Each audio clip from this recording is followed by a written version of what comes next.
Okay. This is my third time recording this.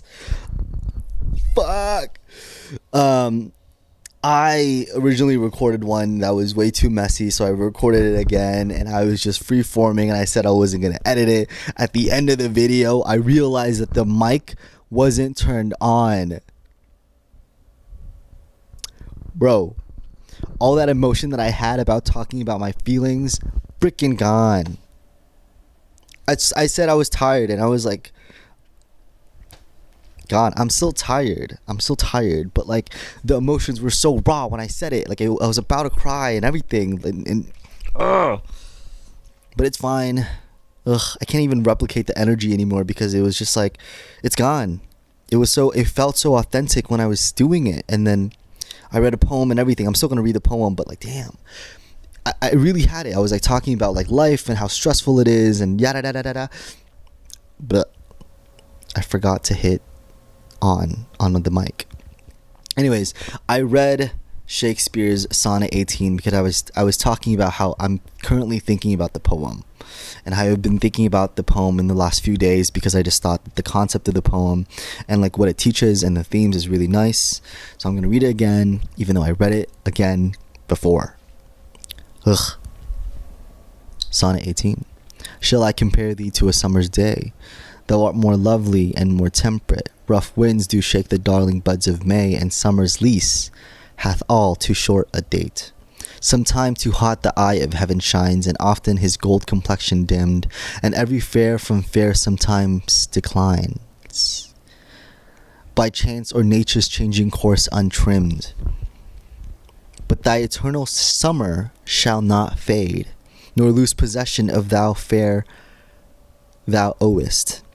Nor shall death brag thou wanderest in his shade, when in eternal lines to time thou growest. So long as men can breathe or eyes can see, so long lives this, and this gives life to thee. I love this poem because it's a poem that, one, a lot of people have heard of. It's something that you kind of learn when you're in middle school or high school or whatever, and it's a famous poem by Shakespeare. And I love it because it talks about the eternal nature of media. Shakespeare was born in whatever. I don't remember when Shakespeare was born, but I'm sure it was a long time ago. He's dead now. He's been dead for a while. Guys, he's been dead for a while. I don't know if you knew that. But this poem, Sonnet 18, eternalizes the person that he was making this poem for. And isn't that so freaking nice? That like he had this crush on this person. He loved this person, and he thought they were so beautiful. And he was like, hey, you know what? Let me make a poem so I can internalize how I feel about you, and so that the world will forever know your beauty. I often think about why I love writing so much, and I keep on going back to this idea that my writing will live on long before I do, and that the experience I have as a human is so valuable, as with everyone else, and so unique, as with everyone else, but in a way, it allows me to honor my life because I get to write about it.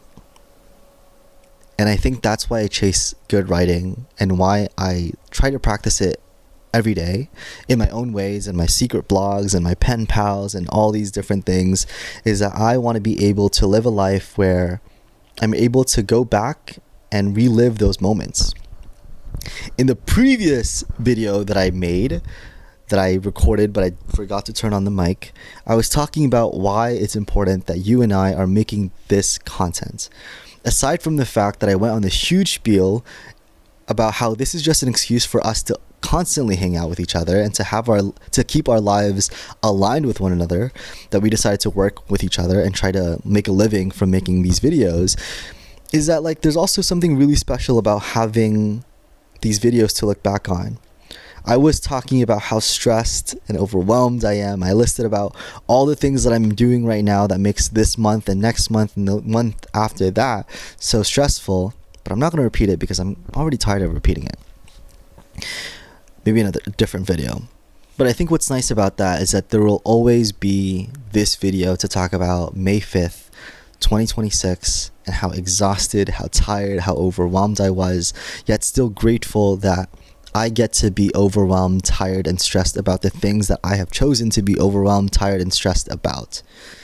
The same feeling that I get when I read old journal entries and think, damn, I was so dramatic but valid, sad and valid, happy and valid, but valid nonetheless. And I'm able to look back at these journal entries and say, damn, I really lived.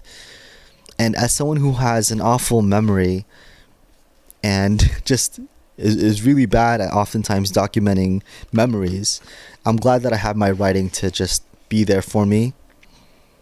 And the better the better I write, the better these recollections of memories are.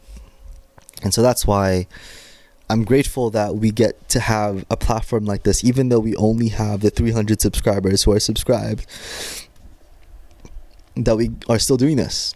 And that, yes, I'm tired.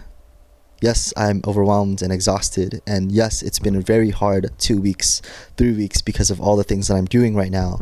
But the fact that I'm able to post this video and look back at it in 20 years is really special. Can't wait to see you for your video. I love the last video. I love the format. I'm going to try to copy it, but maybe when I have more time to make slides. But anyway, sister, I love you. I'll see you tomorrow. Peace.